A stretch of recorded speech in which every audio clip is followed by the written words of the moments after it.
Back in 2016, Prince Harry found his celebrity princess. Thank you so much. When Harry met Meghan, a fairy tale romance blossomed. I was beautifully surprised when I walked into that room and saw her, and there she was sitting there. I was like, okay, well, I really have to up my game. They were engaged after a year, and the most spectacular of royal weddings followed. The wedding was phenomenal. It was a royal wedding, but it was on a completely different level. But then it all went horribly wrong. I thought that she could, not would, but that she could be trouble. From matrimony to misery. My British friend said to me, I'm sure he's great, but you shouldn't do it because the British tabloids will destroy your life. So how did Meghan Markle lose her sparkle? Bit of breaking news tonight. The Duke and Duchess of Sussex have announced that they are carving out what they call a new role for themselves. And how did she go from media darling to public enemy #1? The scrutiny has proved too much and palace life too stifling. We chart the meteoric rise and dramatic fall of the royal couple. She verged on the political when she was talking about women's empowerment. The royals don't do that. As their dream turned into a nightmare. I never thought that this would be easy, but I thought it would be fair. They said their goodbyes, handed back their royal titles. You've got the most recognisable members of the royal family, international superstars, if you like, suddenly announcing tonight that they're going to step back as senior members of the royals. I mean, it is quite staggering news. And jetted off to Canada. The monarchy finds itself in a moment of turmoil, flux, and a genuine crisis. We ask, Meghan, where did it all go wrong?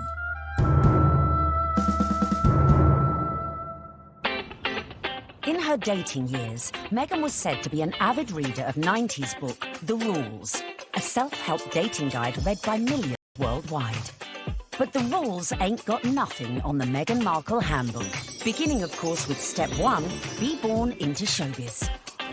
To bag your Prince Charming, it always helps to start off in life with celebrity connections. And with Mum Doria and Dad Tom working in the entertainment industry, Meghan was all set. Meghan has a true showbiz upbringing. Her parents actually met on the set of General Hospital. Her dad was working on the lighting, her mom was temping there. It was the late 70s when my parents met. My dad was a lighting director for a soap opera, and my mom was a temp at the studio. I like to think he was drawn to her sweet eyes and her afro, plus their shared love of antiques. Whatever it was, they married and had me. They moved into a house in the Valley in LA to a neighbor. Nice, huh? You like these ponytails?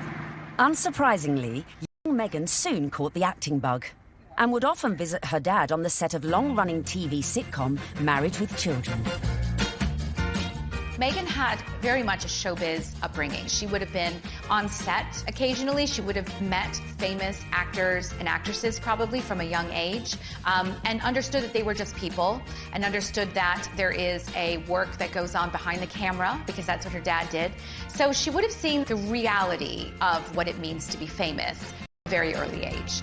Married with Children was, at the time, considered so risque, it was even boycotted by some viewers. So I grew up on the set of Married with Children every day after school for 10 years. I was there. Wow. I know. It's a very perverse place for a little girl who went to Catholic school, no less, to grow up. There were a lot of times my dad would say, Meg, why don't you go and help with the craft services room over there? This is just a little off-color for your eyes. I wasn't allowed to watch it at home. I could watch the end credits, so I could give the screen a kiss when I saw my dad's name go by. I mean, they seem very close as father-daughter, and I mean, she was a striking child. She was beautiful, and everyone would comment on how cute she was. But beyond that, and more important than that, was the fact she was just a very nice little girl and very respectful, and just really a sweet kid to be around. I think one of the things that Meghan possesses, which is so ideal for her current role, is a comfortableness, a level of ease in front of a camera. And part of that would have been because she was raised to see the other side of a camera. Like her future hubby, Meghan's parents divorced when she was little, and from age 6, she lived with her mother. But even if she didn't know it yet, with her immersion into the world of showbiz, little Meghan's journey to find her Prince Charming had already begun. As developing a social conscience from a very early age is step number 2. We all know royals love a good charity fundraiser and supporting important causes. So, to increase your chances of royal romance, get involved with a good cause from an early age. Although Meghan's parents were divorced, together they instilled in her a sense of social justice. My mom and dad came from Little, so they made a choice to give a lot. Buying turkeys for homeless shelters at Thanksgiving, delivering meals to patients in hospice care, donating any spare change in their pockets to those asking for it. This is what I grew up seeing, so that is what I grew up being. A young adult woke up when I knew something was wrong. While still at school, unbeknownst to her, young Meghan was already learning one of the key attributes to being a princess: helping those less fortunate. She volunteered at a soup kitchen in one of the most impoverished areas of downtown LA. One day, after class, Meghan approached me and she said, "Tell me more about serving on Skid Row." I suggested that she visit the place where I had volunteered because I knew that she would be physically safe there. And she not only volunteered there a few times, but she continued to volunteer at the soup kitchen throughout her time at Immaculate, which was through her senior year. Meghan always took it a step further, not just distributing food, but learning people's names, learning their stories, because that's where I think her compassion comes from, her connection with people. I think it's very important to know that her heart is in everything she does. I got this letter from one of the students who was in her group. This student was very shy, she was very unsure of herself, she was kind of a bit of a loner. And Meghan wrote her the most wonderful, loving note, even though Meghan was not her close friend at all. So I'd just like to read it, because this gives you a sense of, this is the real Meghan. So it goes, "Dear Michelle, you are so strong and so wonderful. Your courage in strength in times of hardships is as admirable as your optimism and friendly nature. I am so lucky to have you in my group and to be able to lead you on this adventure. Never stop sharing your beautiful spirit and always remember how special you are.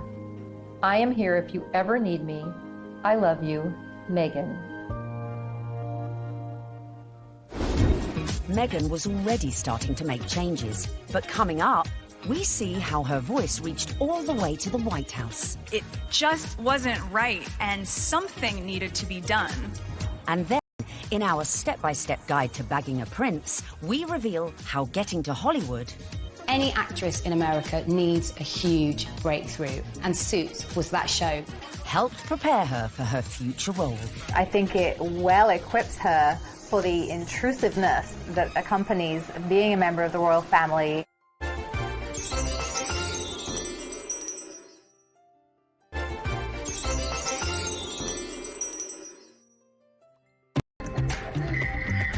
While still at school, Meghan had developed a strong social conscience. And as she grew, so too did her passion for change. Please welcome Meghan Markle. Which in 1993 took her all... That doesn't feel like enough, does it? It's just great evening. Maybe that's better. The fact that Meghan is interested in these causes, that's not new. It's not something that she's taken up after a life of celebrity, that she's suddenly found out that she needs to help people. It really started from the very beginning, when she was just a little girl. So Meghan's first foray into activism came when she was 11 years old, and she and some classmates were watching commercials and analysing them for their social studies class. The gloves are coming off. Women are fighting greasy pots and pans with Ivory Clear. The tagline said, "Women all over America are fighting greasy pots and pans." 2 boys from my class said, "Yeah, that's where women belong, in the kitchen." I remember feeling shocked and angry, and also just feeling so hurt. It just wasn't right, and something needed to be done. My name's Meghan Markle. I'm 12 years old. Last week at my school, we decided to watch the news for social studies. While flipping through the channels, we saw a commercial for the new Ivory Clear dishwashing liquid. In the commercial, they said women are battling grease, meaning only women do dishes. This infuriated Meghan, and she went home, talked to her dad about it. Her dad encouraged her to write letters to various people. Meghan wrote to Procter & Gamble, the company who made the advert, to then First Lady Hillary Clinton, and to children's current affairs show Nick News, who sent a reporter to interview her. I don't think it's right for kids to grow up thinking these things, that just mom does everything. So I was wondering if you would be able to change your commercial to people all over America. Thank you, Meghan Markle. Incredibly, the 12-year-old's lobbying paid off. And it was roughly a month later when the soap manufacturer, Procter & Gamble, changed the commercial. The gloves are coming off. People are fighting greasy pots and pans with Ivory Clear. She had a sense that she could affect change, even though she was just one small person. She had a voice. If you see something that you don't like or are offended by on television or any other place, write letters and send them to the right people, and you can really make a difference for not just yourself, but lots of other people. Propelled into the limelight at such a tender age, as an adult, Meghan's passion to effect change would burn no less brightly and push her closer to the world of her prince-to-be, to her future beau's heart. Such as becoming global ambassador for international children's charity World Vision, promoting sanitation projects in remote villages. Meghan's visits to countries like Rwanda have focused on girls and women. All of these speak to her concern for female empowerment and really wanting to make a difference that way. You'll feel really good at the end of the day knowing that you've been a part of that. I gotta get these kids home. I'm gonna go take a picture with them. We all know that charity is a huge, huge thing for Prince Harry. He's been working with various charities for years, and it's something that's really close to his heart because of how important it was to his late mother, Diana. If you wanted to impress him, doing a lot of charity work would probably go down very well. But being charitable alone might not be enough to bag a prince. So bring on step number 3. Of course, one possible way to bring yourself closer to royalty is to become a celeb. Easy, right? Meghan was a natural-born performer after all. Long before I taught Meghan, I saw her in the school plays. And she was one of those girls, when she was on stage, you were drawn to watch her because she just had this charisma and this charm, and she was really good. We have a musical and a play every year, and she was certainly one of the many shining lights that we have here at Immaculate Heart. After leaving high school, Meghan's dramatic flair led her to enroll at the prestigious Northwestern University, where she studied theatre and international relations. International relations and basically showbiz. It is a perfect combination for someone who's going to be in the royal family. There's a lot of showbiz involved in the royal family, and you know, no one talks about it, but it is like being an actress. You have to be so excited to meet people, some of whom may even say something that's a bit insensitive or rude, and you have to still make small talk and still smile all the time. You get your picture taken. Meghan's preparation really couldn't have been better for this role. Prior to attending university, she auditioned for roles in music videos for artists such as Shakira.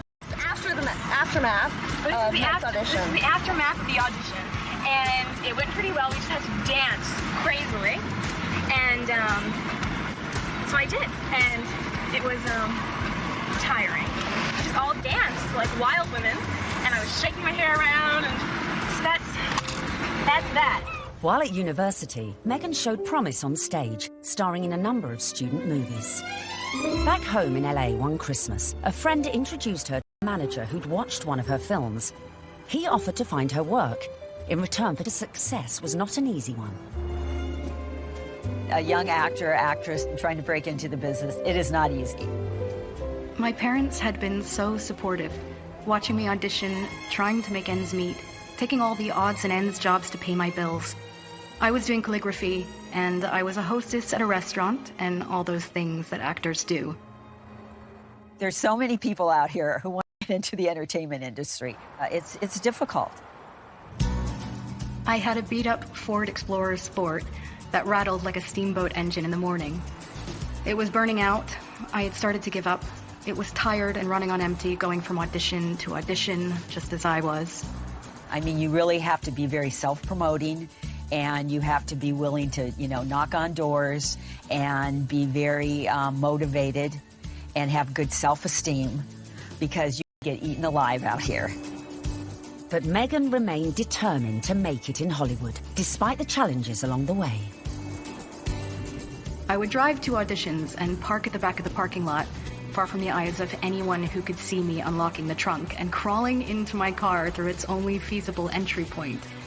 I would play it off, obviously, as though I was looking for something, reaching so deep for something that my car almost sucked me in to get it. Much like my experience in Hollywood, to be honest. Struggling, climbing hurdles, searching for something that I couldn't even see, and just reaching for it. By now, in her mid-20s, all Meghan had to show for her efforts were bit parts in TV soap operas, dramas, and the occasional movie. Fame was a distant dream. In 2006, she landed a job as a suitcase girl on the US version of quiz show Deal or No Deal, filming up to 7 shows a day. Meghan, open the case.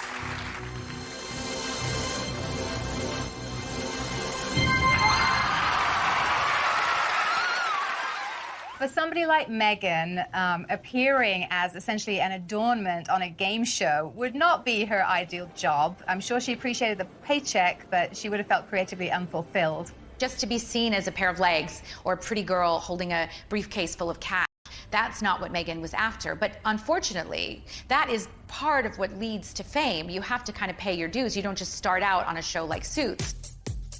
I would put that in the category of things I was doing while I was auditioning to try to make ends meet.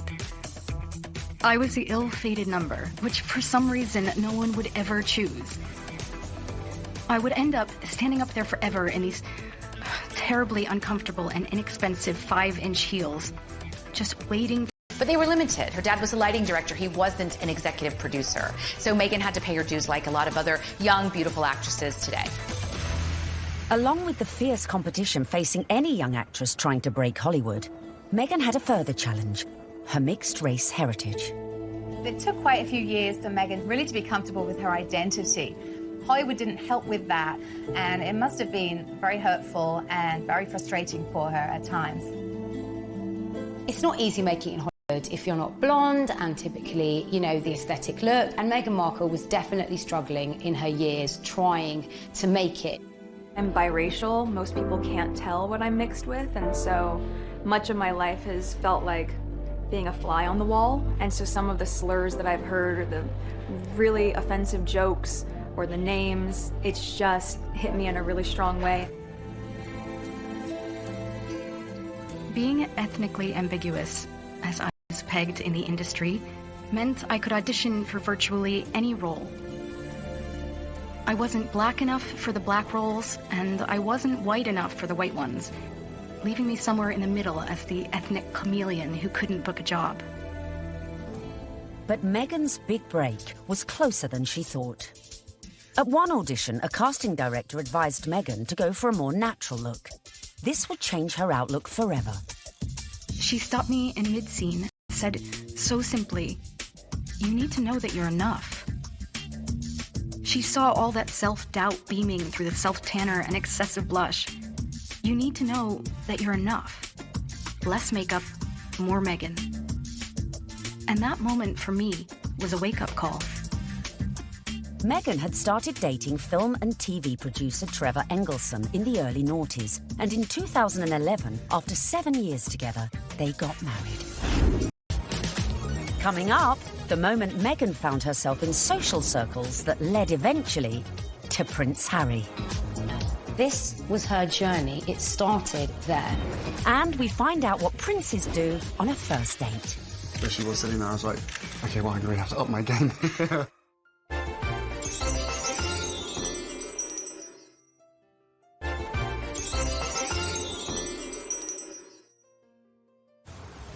Bagging A major TV role isn't easy. But luckily for Meghan, her breakthrough was just around the corner.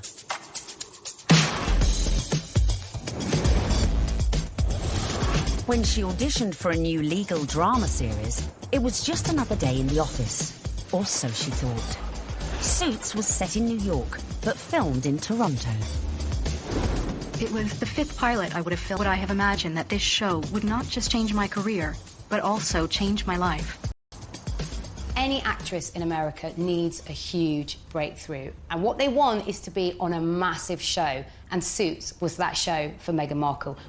Meghan won the role of Rachel Zane, an ambitious young lawyer. Hi, I'm Rachel Zane. I'll be giving you your orientation. Wow, you're pretty. Good. You've hit on me. We can get it out of the way that I'm not interested. No, I'm sorry. I wasn't hitting on you. Trust me. I've given dozens of these, and without fail, whatever new hotshot it is thinks that because I'm just a paralegal, that I will somehow be blown away by his dazzling degree. Let me assure you, I won't. Meghan's character, Rachel Zane, was what we might call a grafter. She worked her way up, she had rich parents, but she didn't want to take any help from them. I guess there could be some crossover between Meghan's character, Rachel in Suits, and her normal everyday life. Her role within that, she's a strong, independent woman. Do you know what I mean? She commands respect, she commands authority. So when you look at Meghan in everyday life, she does that as well. You know, there is kind of some fluidity between those two roles there, for sure. Very strong, driven, independent women, but they really have a heart of gold. They're a bit of a soft touch. They'll help anybody. We know this of Meghan, and I think as the show went along, Meghan was able to incorporate more of herself into the character. The flip-flop culture is part of just who I am. I love my cutoffs and flip-flops and being as relaxed as can be, which is why it's so fun to dress up and play Rachel. Finally, after years of graft, she'd landed her big break. The show was a hit. The USA Cable Network commissioned a second series, and Meghan moved full-time to Canada to be near the studio. Meghan's move to Toronto was a big deal. She's very close with her mother, Doria, and she moved away from home and her friends in LA to go start a new life in Canada. So Meghan chose not to live in, like, the poshest area of Toronto. She chose Seton Village, which is more back, tree-lined, and people keep to themselves, and that's exactly what Meghan did. So much so that her neighbors didn't even know who she was. But not for long. The show soon became an international smash, catapulting Meghan to fame and to becoming a household name. I'd never watched Suits. I'd never heard of Meghan before. Well, nearly a household name. He had to say that. She was so sexy in it. He couldn't say, like, I've actually seen her, like, passionately kissing loads of guys. And I was like, yeah, I want to marry that. When she landed the role in Suits, Meghan became a legitimate, bona fide celebrity. This was the first time that, you know, she would have had her name called out on a red carpet. This was the first time she would have been papped. So this was a big adjustment for her, and it all happened away from home. But being away from home wasn't without problems. For two, the problem with the marriage was the distance. And no sooner were they married than she got the gig on Suits, and she was in Toronto and he was in LA. And the relationship just didn't last. Meghan may have been unlucky in love, but her star was on the rise. And with stardom came power. Before filming season 4 of Suits, Meghan complained to the program makers. She once said that every script seems to begin with, Rachel enters wearing a towel. And at some point, she put her foot down and was like, no, I'm not doing that. She doesn't need to be that. And the character evolved. I didn't think you'd be so naive. Excuse me? Your job wasn't to talk to Mr. Bailey once, and after being moved by his tale of woe, tell me to jump him to the top of the pile. It was to assess his case and present evidence. And it's exactly what I'm doing here. I just left 2 boxes of textbook prosecutorial misconduct with your secretary. You found all of that since yesterday? Yes, because while I may only be a second-year law student, I had been a practicing paralegal for the past 8 years. Looks like I have some reading to do. I'm sorry for interrupting your day. Good afternoon, Miss Zane. Meghan's global exposure as Rachel Zane was perfect prep for another future role. I think it well equips her for the intrusiveness that accompanies being a member of the royal family and being followed at every turn, because she was very used to, you know, sort of putting her own life in the spotlight.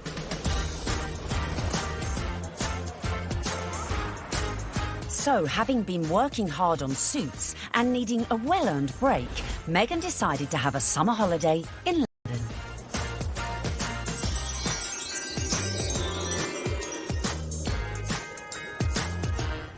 The summer of 2016, which turned out to be a very important summer for Meghan, was actually initially a bit of a getaway, a bit of a girls' holiday, a romp around Europe, a celebration of the fact that she was newly single, and she decided that she'd come on a road trip.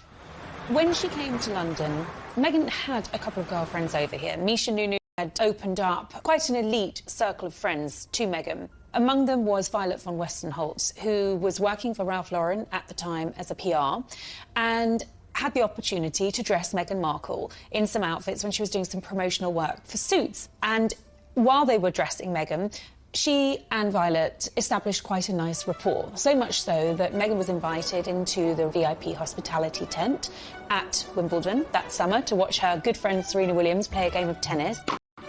Obviously, you go to Wimbledon and you hang out in the VIP area. She was sitting in the royal box, pretty much. She was just close by. All the pictures have shown she's like an arm's throw away from Pippa Middleton. Is rumoured to have suggested Meghan might like her friend Harry. That's Prince Harry to you, who also just happened to be single. Amazingly, for a royal romance, it started on Instagram. And Harry had a look through Meghan's Instagram page. I was told Meghan had a look through Harry's Instagram page, and it was Violet who really had brought them together. She played matchmaker. Whoever set them up must be sitting there, literally patting themselves on the back. Can you imagine being the person that introduced them? Because it's like the best PR move ever. I didn't know much about him, and so the only thing that I had asked her when she said she wanted to set us up was, I had one question. I said, well, is he nice? Their first date is believed to be at Soho House in London.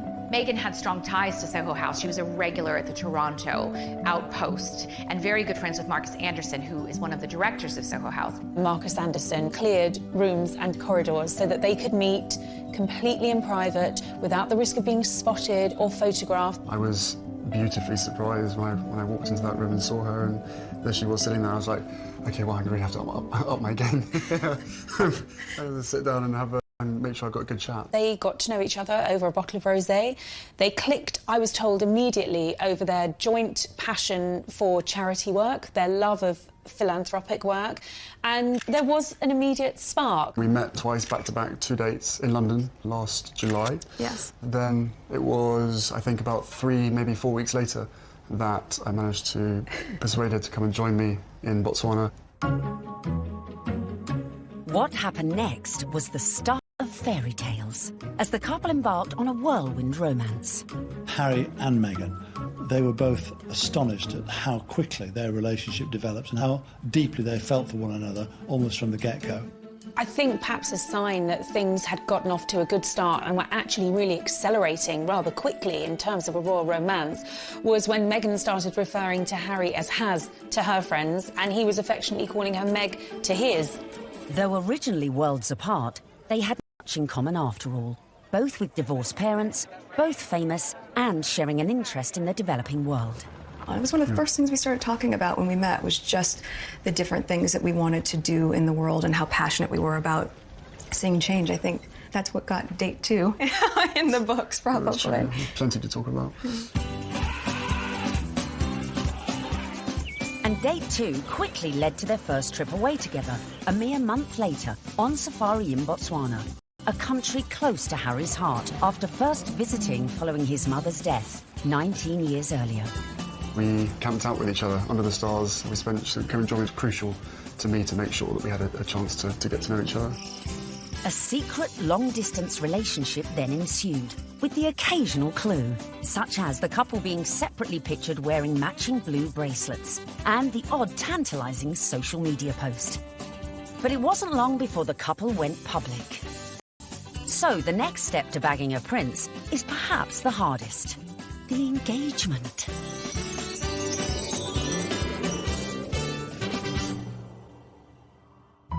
So, Has and Meg were love's young dream. But there was one little problem. Of course, they had the issue of living in separate countries. Harry based in London, living at Kensington Palace, and Meghan being in Toronto, where she was filming Suits. So, from the early stages, they knew that this relationship, if it was going to take off, was going to have its challenges. More often than not, it was Prince Harry jumping on a scheduled flight incognito in a baseball cap and a hoodie with just a single protection officer in tow and taking a regular British Airways, usually, flight to Toronto. He was never seen, never spotted, and so they were able to conduct those early months of their relationship in clandestine and get away with it. They did have this pact to see each other. That's why the long-distance relationship worked. And the other agreement they had was that they would tell as few people as possible. For Meghan, that pretty much stopped at her parents and 2 of her best friends. For Harry, he confided in his father, his brother, and 2 of his best friends. And by doing that, they really kept it in a very tight inner circle.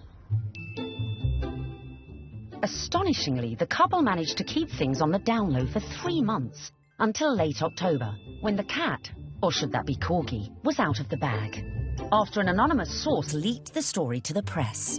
Well, I can't say much about how the story came about, apart from the information that he was seeing Meghan came to light. And what was interesting in that circumstance, covering a story like that, is normally a name might be mentioned linked to Prince Harry and you wouldn't know who they were, and you'd have to try and research them, and you might not find very much online because they're a private individual. Of course, in Meghan's case, there was reams and reams of information about this American actress with illustrious history, not only of starring in shows like Suits, but also with this huge charitable side to her. The fact that she had been involved with the UN and everything became apparent. So really, you have a one-fact story like that and it breaks, and the rest of Fleet Street is then playing catch-up. And it was then after the story broke that you found descending on Meghan's house, chasing after anyone that ever knew her, chasing after family members.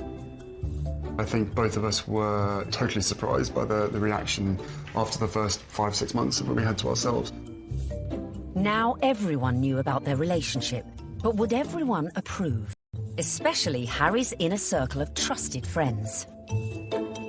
But they also welcomed her, and by the March of 2017, Meghan was invited to his best friend's wedding. Harry flew Meghan out to Montego Bay for the wedding of old Etonian pal Tom Inskip. She was made to feel very at home, the friends were very welcoming, and she started to actually forge friendships with these people on her own. And that's really lovely that, you know, Prince Harry at the wedding of his pal, and his pals are saying, you guys could be next down the aisle. I mean, what's better than that? They could obviously see that this is genuine. This is a real thing. Well, one of the things I was told by someone at that wedding in Jamaica was that they'd never seen Prince Harry look so happy. And in fact, at the wedding reception, there were jokes of, you two will be next. And actually, those were accurate predictions, because they were. Coming up, the royal couple to be his first public appearance. I don't know how many people were actually watching the wheelchair tennis match, because a lot of people were watching Harry and Meghan. And just how did Meghan's prince pop the question? I had the ring in my finger and I was like, can I give you the ring? She was, oh yes, the ring.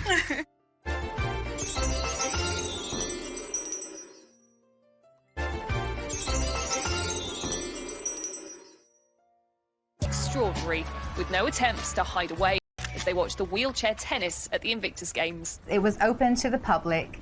Anybody could go and watch the wheelchair tennis match. Although it has to be said, I don't know how many people were actually watching the wheelchair tennis match, because a lot of people were watching Harry and Meghan. They were very touchy-feely, they were laughing together, staring into each other's eyes, whispering sweet nothings into each other's ears. It was everything that their adoring fans had wanted. I remember when I first heard that Harry and Meghan going out, it kind of almost came from nowhere. Do you know what I mean? That the whole process was very, very quick, it seemed, in comparison to kind of conventional relationships. But, I mean, come on, this isn't, you know, a normal relationship by anyone's standards. It's, you know, a prince, you know, and a Hollywood actress. Harry and Meghan were now well and truly in the public spotlight. But after 16 months of dating, Meghan got her private moment. While staying with Harry at night, popped the question, and Meghan said yes. This afternoon, Prince Harry and Meghan Markle stepped hand in hand into the sunken garden at Kensington Palace. Step number 5 was done. The ring was on it. This was the news the world had been waiting for. Meghan mania ensued, only fueled by a picture-perfect photo call on the 27th of November 2017. Harry, when did you know she was the one? Very first time we met. What struck me most on the engagement day was how calm, considered, sophisticated Meghan was. So happy. Unlike other royal fiancés before her, Meghan had her Hollywood training to give her all the poise she needed and was quite at home in front of the cameras. You guys, thank you so much. I was reminded of the days when Prince Charles and Princess Diana came out on their engagement day and how awkward and inarticulate it all was. And I suppose in love. Of course. Whatever in love means. It didn't have the right feel to it. And even when Catherine and William became engaged, Catherine seemed very, very nervous. No, it's very important to me, and, I hope we'll, be able to have a happy family ourselves. Straight here, please! Not so Meghan. She was the one who seemed the least nervous of the lot. I think it's absolutely clear from their closeness, from their body chemistry, from the energy between them, that these two knew absolutely what it meant to be in love, and they were truly, madly, deeply in love. This engagement had the world's press queuing up to get the perfect front-page shot of their real-life American princess. And it came right at the end. The real picture is the one where they think they're out of view and they put their arms round each other's waist. Very unroyal and very lovely. And it would seem the look Meg chose for this all-important announcement came from one of our very own royal watchers. There's a really funny story about me wearing a particular coat, a particular pair of shoes and a dress and visiting Buckingham Palace, where I met Prince Harry and Prince William. About 3 weeks later, the biggest story of the year, Prince Harry announces that he's marrying Meghan Markle, and she happens to be wearing exactly the same outfit as me. So, one of two things happened.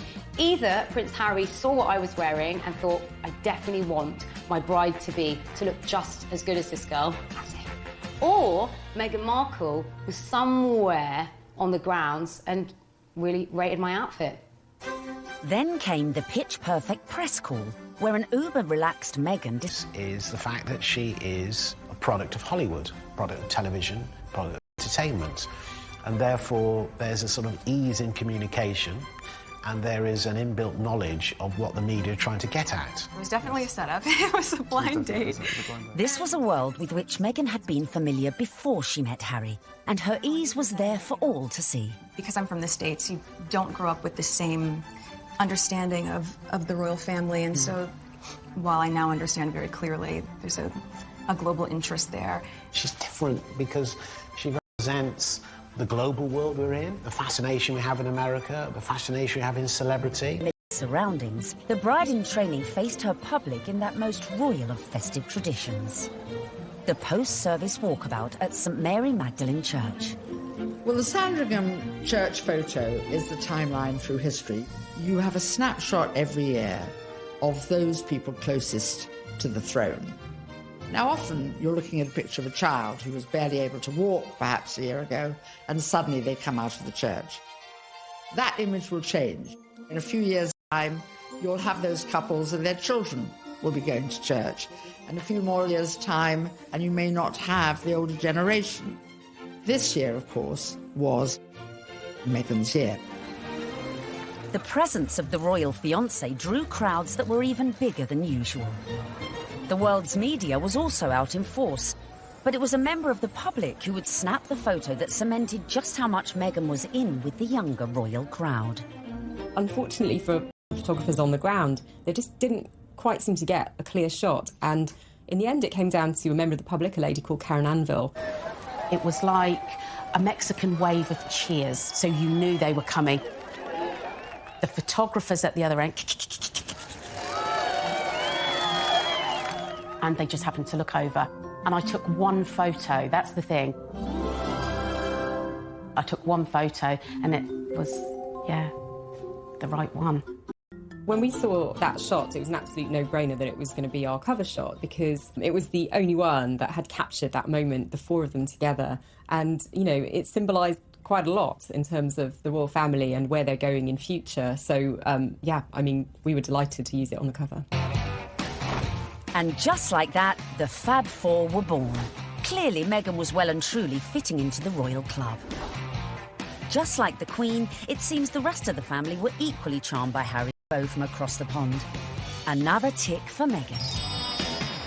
William was longing to meet her, and so was Catherine. And Catherine's been absolutely wonderful, amazing, as is William as well. Fantastic support. And then my father as well. We had a handful of teas and meetings, and my grandparents as well have been wonderful throughout this whole process. She found herself a true fan in the Duke of Edinburgh, and he was apparently hugely impressed with how well-read Meghan was. Meghan was now in with the in-laws. But coming up, events were to turn increasingly tricky, dealing with critics from near be trouble. And far. I think the very fact that Samantha wanted to do a book called The Diary of Princess Pushy's Sister implies that maybe she was not over fond of her younger half-sister.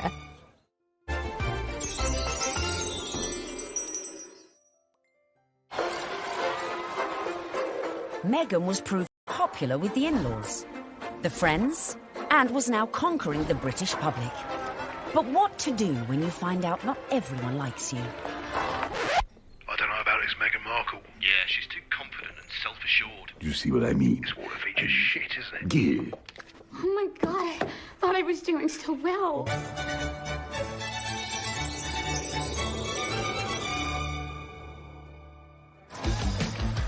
When the news that Prince Harry was dating an American actress first came out, I think that the reaction amongst the British public especially was equal parts excited and disapproving, because she's not British. From the very moment Harry and Meghan's relationship had broken in 2016, much of the press inevitably had gone raking through Meghan's past. They made it sound as though she had grown up in the slums of LA, riddled with gangsters and drugs. With some reports focusing on the breakup of her parents' marriage and relationship with her half-siblings. Time is 7 minutes Harry past didn't help matters when he went on to guest edit BBC Radio 4's Today programme. It started well. Morning. Very good to see you. He got some of his mates on the show, like this guy. Okay.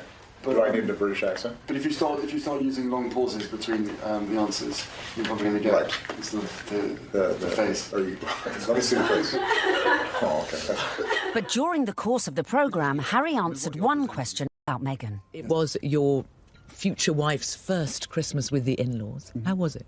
She really enjoyed it. The family loved having her there, and it's the family that I suppose she's never had. It's the family that I suppose she's never had. But Harry's comments did not go down well with one member of his future wife's family. Meghan's half-sister Samantha was very cross with what Harry said on the Today programme about the family not being close or a normal family. Samantha tweeted that was really not the case, and she defended their family as a normal family, a close family, a loving family, and didn't understand what Harry was talking about. And that wasn't the last we'd hear of Samantha, who went on to threaten publication of a tell-all book called Diary of Princess Pushy's Sister. I think the very fact that Samantha wanted to do a book called The Diary of Princess Pushy's Sister implies that maybe she was not over fond of her younger half-sister and maybe is a little conflicted about Meghan's success. There's no bigger media vulture with this wedding than you, is there, Miss Markle? I mean, how you have the gall to come on here and talk about media? You've been trashing it for 2 years, you little vulture. I've made it clear in several interviews that you can't judge a book by its cover, and similarly, you can't judge a book by its title. Samantha also criticised Meghan's charity work. If you are interested in helping those less fortunate than yourself, it really should begin at home. Could all this bad publicity derail the wedding? And just how should Meghan respond to this particularly barbed attack? The temptation must have been huge for Meghan to have responded to the critics, who were, of course, her family members. She kept a dignified silence. I mean, you've got to feel for Meghan. What would you do if your family were being an absolute nightmare? It is seriously embarrassing. So she does what any of us would do. Hashtag ignore, ignore, ignore. But would Meghan be able to keep her composure in the face of her next critic? A certain ex-Tory MP, a die-hard royalist, who voiced her doubts about Meghan, not in private, but in the most public setting possible, the celebrity Big Brother house. OK, let's take a vote. I think she's trouble. How long do you think she's going to be? 5 years, 10 years, 20 years? Why do you think she's trouble, Anne? Background, Attitude, I worry. She's older than him. She's been married before. Yes. I add it all up and I'm uneasy, but there we go. Quite frankly, I was shocked when Widdicombe said that what she said. I mean, I've always thought that she was a sensible woman. She seems to be jumping to conclusions without looking at any evidence. The ex-minister's comments sent the Twitter sphere into meltdown.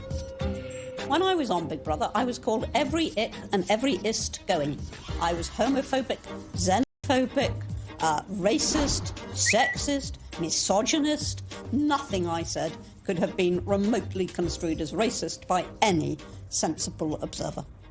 I mean, all I said was I thought that because of her background, and I was thinking of freewheeling Hollywood background, you know, former marriage, all the rest of it, that because of her background, I thought that she could, not would, but that she could be trouble. She had, I think, the older generation's view of this is an outsider, a foreigner, coming into a very British organisation, almost, you could say.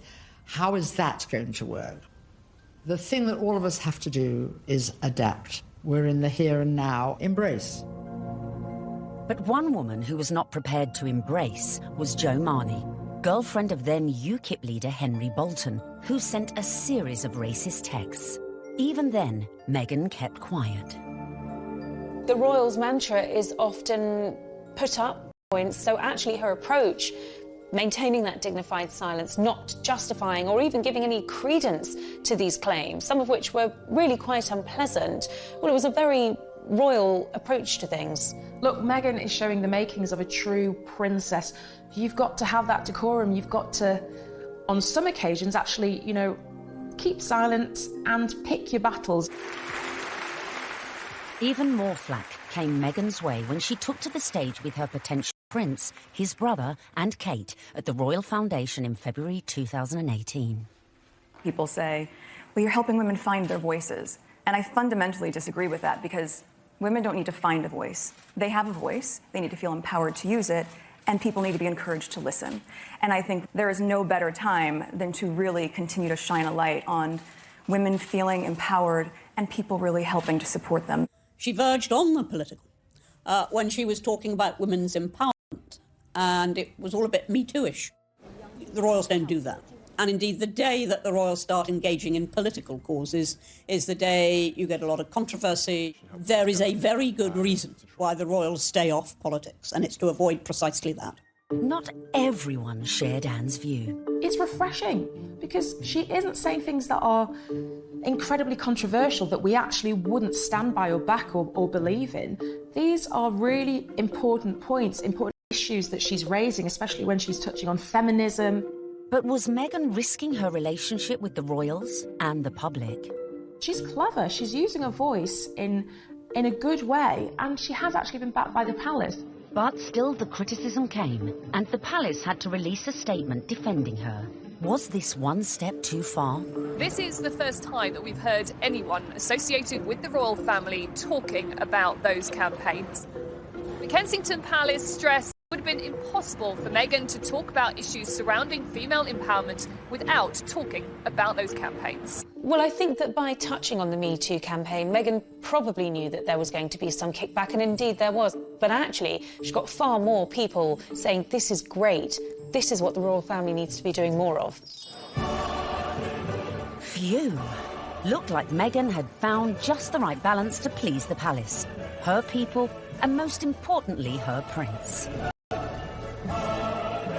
So, next step in our guide, embrace your prince's religion. She signed up to the Church of England, of which the Queen is supreme governor. And exactly 100 days after her engagement announcement, Meghan was baptised in the chapel of St James's Palace by the Archbishop of Canterbury. It was very special. It was beautiful. Though she had attended a Catholic school in LA, Meg had a Protestant background. Her father was a member of the Episcopal Church of the United States. It would not have been an enormous step, to get baptised, but it was a big step in a way. But I think out of deference to the Queen and to her very strong faith, it sort of tidied things up, and it augurs well for the future because she will have to attend many, services in Church of England cathedrals. Coming up, Meghan's headed ever nearer to that chapel of love, but the journey would become increasingly problematic. With a guest list to organise... Have you got an invite to the royal wedding? Have I? Yeah. Not that I know. And dramas coming thick and fast from her very own family. All of a sudden, his health isn't good, and he can't come to the wedding. Dun, dun, dun!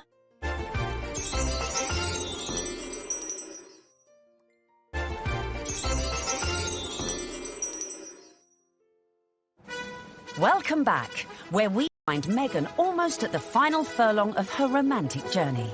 But managing your wedding carefully was not to prove so easy for our Meg. First hurdle, the date. The wedding of Prince Harry to Meghan Markle. The date, the 19th of May 2018. Recent royal weddings had all been held on weekdays, but not this one. I think that they thought, we want people to enjoy this, so why not do it on a Saturday? And if you think about most weddings that you and I go to, they're at the weekend. So why wouldn't you follow suit? But there was one reason to avoid that Saturday. It had already been announced as the date of the FA Cup final.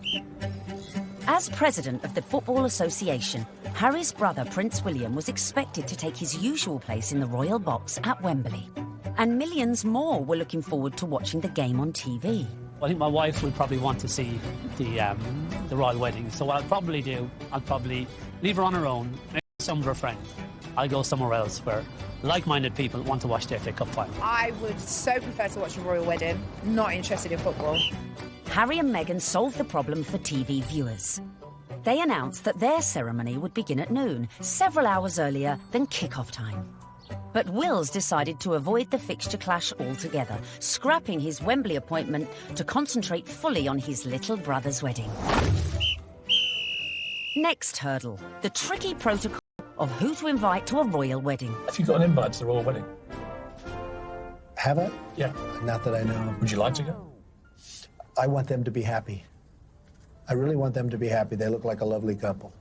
Meghan Markle did say you were a divisive misogynist. Well, I still hope they're happy. It was a source of quite a lot of amusement, him. So Donald Trump is mad because Prince Harry didn't invite him to the wedding, to the royal wedding over there in England.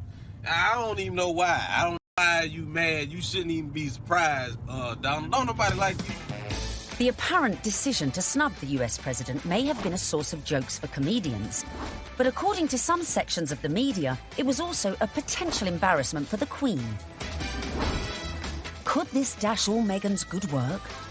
Especially in light of reports that the couple had invited Trump's predecessor, Barack Obama, a friend to them both. But as Harry and Meghan's wedding was a non-state event, that meant the couple could pretty much invite whoever they wanted. This is not a state occasion, this wedding. He can invite his friends and Meghan's friends. He doesn't have to invite Trump. It's as simple as that. So the date was set, the invites were out, the corgis were brushed, and all was looking rosy for the big day, and for Meghan to finally become Mrs. Prince Harry. Until... That week lead up to the wedding was like watching an episode of EastEnders. It was an extraordinary week, completely overshadowed by the debacle over Mr. Markle. We were told that Thomas Markle would be walking his daughter down the aisle. In fact, a story that broke the weekend before in the Mail on Sunday undid all of that. Thomas Markle was revealed to have been staging fake pictures for the press to bolster his image pre-wedding for the reported sum of $100,000. First of all, the pictures are leaked. Her dad is posing for pictures with paparazzi. Such was the embarrassment Mr. Markle felt he'd caused to his daughter that at the 11th hour he pulled out of the wedding. It got so confusing. It was like, is he going to be coming to the wedding? Isn't he? Meghan, I was told, was utterly heartbroken. She said that she forgave him for the photographs. She wanted him there to walk her down the aisle on the big day, and he agreed he would do it. Until... all of a sudden, his health isn't good, and he can't come to the wedding. Dun, dun, dun! Thomas Markle said he felt that the heart attack had probably been brought about by his son writing an open letter in one of the tabloids, basically telling Harry that it wasn't too late to get out of this wedding and that his sister was nothing but trouble. The whole of the country was talking about this. What is going to happen? And then finally, we had a statement. It was a roller coaster of emotions, in fact prompted Meghan to issue her very first solo public statement, and very tellingly that statement began with the word sadly. Must have been really difficult because in the end, you know, it was announced that her father, without an invitation. Former sister-in-law Tracy Dooley, that's ex-wife of the half-brother who just trashed Meghan in a letter, jetted into Heathrow with sons Tyler and Thomas, plus a shed-load of baggage, in every sense.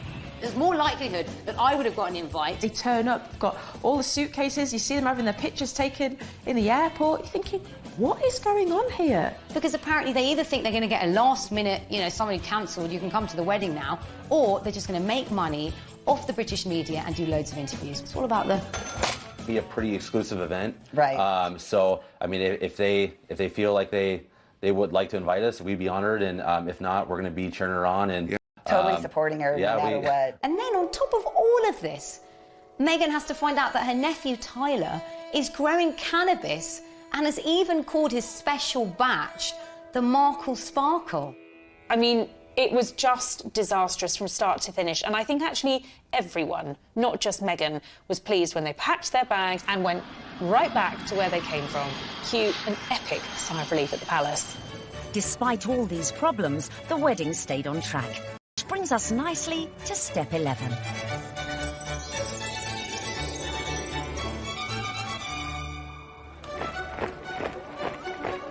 Finally, on the 19th of May 2018, less than 2 years after Harry and Meghan's very first date in Soho House, the day we'd all been waiting for. The world tuned in for the fairy tale wedding of the century. Let's face it, if you're marrying a prince, you may as well pull out all the stops. Meghan and Harry really did have the ultimate fairy tale wedding. You know, they didn't choose St. Paul's Cathedral, where, of course, we saw Charles and Diana wed. They didn't choose Westminster Abbey, like William and Kate. They chose Windsor, which is a lot smaller and feels a lot more private. I was there at the wedding on the day, and Windsor felt like literally a fairy tale come to life. Everything was magical. And as the 600 guests drifted in, it was a veritable who's who of the world's A-listers, from music, film, and sport.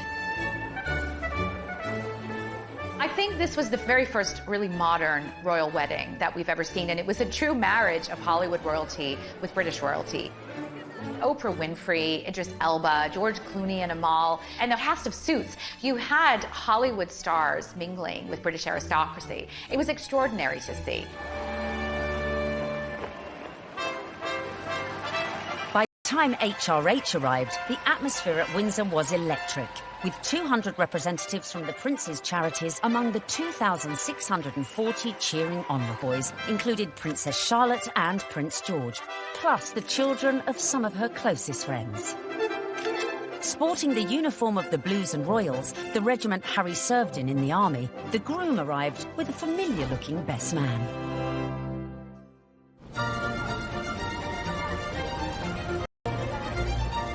Right on cue, Meghan arrived with Mum Doria in the Queen's Rolls-Royce Phantom 4.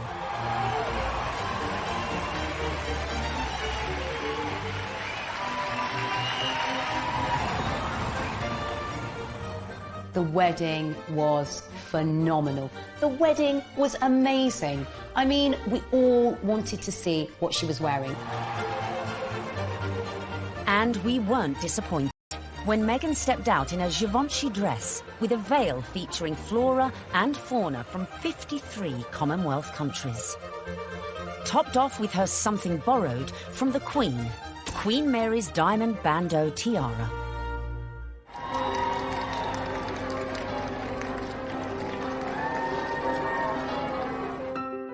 But with an absent father, who would walk Meghan down the aisle? Prince Charles rises to the occasion. Prince Charles walks her down the aisle. It's amazing. Hashtag the power of love. Hashtag Love survives. When you saw it on the day, it felt like the right thing to do. It was a wonderful way of Charles saying, welcome to the family, and actually of Meghan showing the world just how close she already is to her father-in-law. Meghan had successfully won over her in-laws, and here it was on display for all the world to see.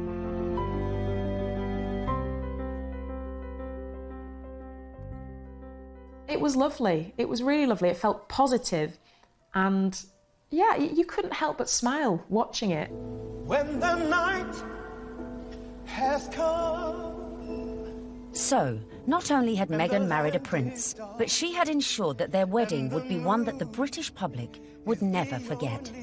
And neither would the 60 million who tuned in from around the globe. No, I won't be afraid. It wasn't your typical royal wedding. We had been told by courtiers to expect some surprises, but I don't think anyone expected quite what we saw. Listening to that incredible gospel choir, which was a beautiful touch and a wonderful nod to Meghan's dual heritage. Stand by me. Stand by me. Inside, you've got the gospel choir, you know, raising the roof with the music. You've got the reverend. Was one of the stars, one of the unexpected stars of the day. I don't think anyone was expecting his sermon. I certainly don't think the royal family were expecting his sermon, because the look of surprise, and I might say bemusement and bewilderment on some of their faces seemed to suggest that they were quite taken aback. We must discover the power of love, the redemptive power of love. And when we do that, we will make of this old world a new world. He started speaking. He just had everybody on the edge of their seats, whether you were there or you were watching it on the television. The room felt alive. I don't think St George's Chapel has ever heard such an effusive address, or heard Martin Luther King quoted in that way. There's power in love. Don't underestimate it. Don't even over-sentimentalize it. There's power in love. You know, there is power in love, and if we hadn't heard it once, it was drilled into us, so we knew that by the end of his sermon. Well, there's power in love. Her family weren't there. It was just her mother. But her story, her African-American heritage, that was all beautifully reflected in the ceremony and in the day itself. All these things that are really very Meghan just made you realise how much more the world is coming together. It was poignant, powerful stuff. Meghan, I give you this ring. Meghan, I give you this ring. As a sign of our marriage. As a sign of our marriage. By the joining of hands and by the giving and receiving of rings. I therefore proclaim that they are husband and wife. She'd done it. She'd got the ring and she'd married her prince. Watching that wedding, you know, even if you're not a royalist and you're not a romantic, you really couldn't help but be taken in by it, because it was two people that actually seemed like they were really in love, which on any level is just so nice to see. The party was only just getting started. Serena Williams playing beer pong, I bet she aced it. Meghan had gone from actress to duchess. And our penultimate tip, really for those who've gone and bagged their prince, is celebrate with the best ever party. Immediately after the wedding, the couple had all 600 guests back to St George's Hall for a wedding breakfast, which was hosted by Her Majesty the Queen.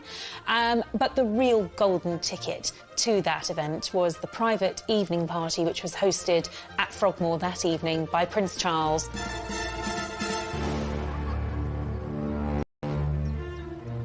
We saw, of course, Meghan's dress for the after party, which was by Stella McCartney. She looked glamorous. Harry looked like James Bond walking out of the palace to get into their vintage Jaguar. This was a very modern, sexy, gorgeous couple. We saw the couple speed away in that beautiful blue E-Type Jaguar. Meghan resplendent, it has to be said. Harry looking more James Bond than Prince Harry.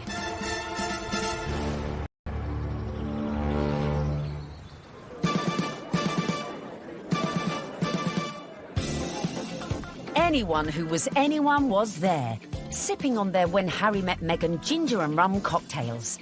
George and Amal, Serena Williams, James Corden and Idris Elba, who turned DJ for the night and span a few tunes.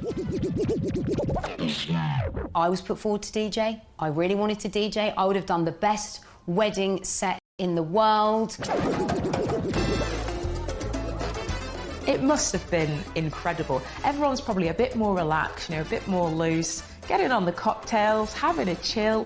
Everyone just wanted to know the juicy details of this VVIP party. Were these huge Hollywood stars and celebrities doing the same kind of things we do when we've been drinking since about midday? Yes, they were. Some wonderful tales of Serena Williams beating everyone hands down at beer pong, a drinking game that apparently Meghan and Harry loved. Serena Williams playing beer pong? I bet she aced it. Serena has since denied she played this game. Shame. But who knows? Maybe when they throw their next party.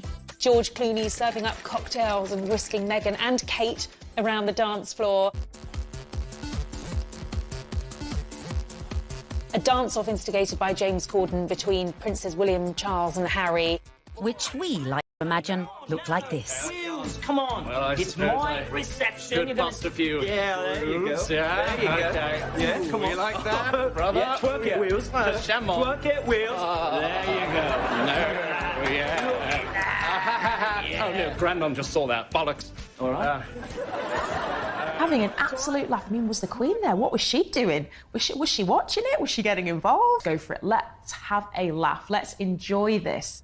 I think it was just a fantastic night where the couple were able to really do things their way, from serving dirty burgers at midnight out of posh burger stalls in the grounds of Frogmore to handing out monogrammed slippers so that their guests in those 6-inch Louboutins or whatever they were wearing could actually rest their weary feet come the end of the night.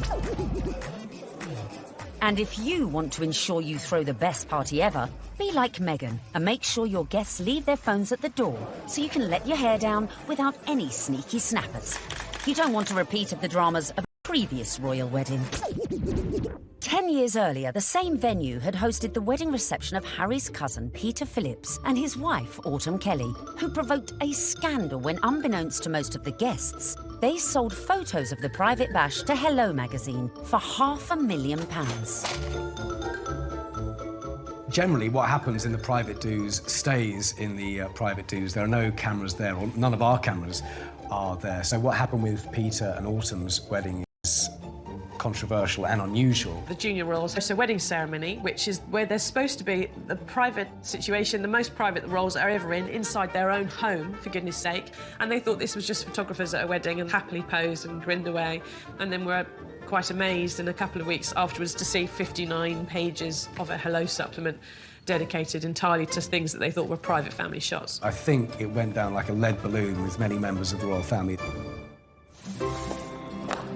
Luckily, Harry and Meghan's wedding reception went off without a hitch, but with a bang. One of my favorite details about the whole thing is that Harry and Meghan snuck away at the after party. They went off to be together. And I think that speaks a lot about this couple. They are, above everything else, madly, genuinely in love with each other. Which leads us beautifully into the final step of our Bag of Prince guide. Live happily ever after. What will we see next? I think we will see them both just dive into work. I think there's a feeling about the two of them that they don't want to hang around. They want to get involved with their charities. She seems to be a woman with a mission, and I don't think it'll be long before we hear exactly where she's going to focus her energy.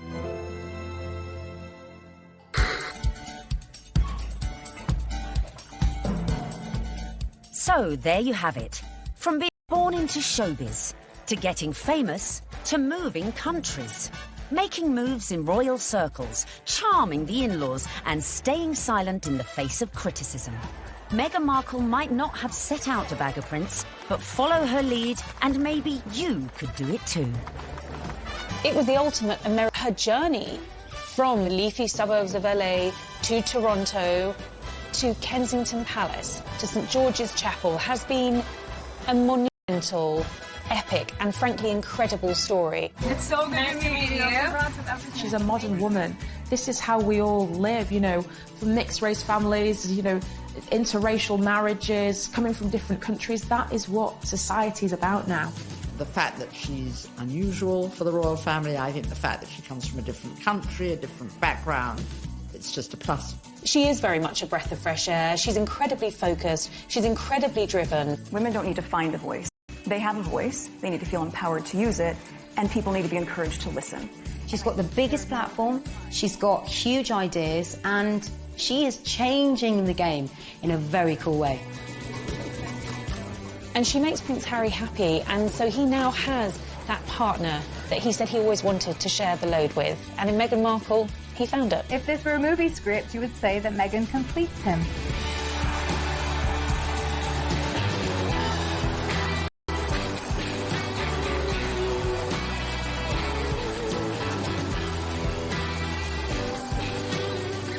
It's an incredible rags to riches story. It's amazing. I'm so jealous.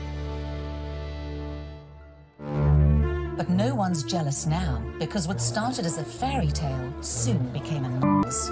You've got the most recognisable members of the royal family, international superstars, if you like, suddenly announcing tonight that they're going to step back as senior members of the royals. I mean, it is quite staggering news. And jetted off to Canada. The monarchy finds itself in a moment of turmoil, flux, and a genuine crisis. We ask, Meghan, where did it all go wrong?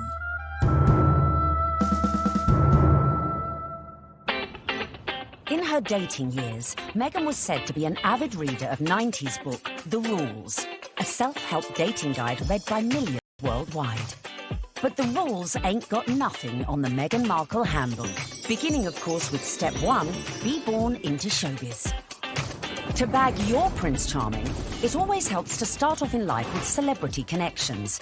And with Mum Doria and Dad Tom working in the entertainment industry, Meghan was all set. Meghan has a true showbiz upbringing. Her parents actually met on the set of General Hospital. Her dad was working on the lighting, her mom was temping there. It was the late 70s when my parents met. My dad was a lighting director for a soap opera, and my mom was a temp at the studio. I like to think he was drawn to her sweet eyes and her afro, plus their shared love of antiques. Whatever it was, they married and had me. They moved into a house in the Valley in LA,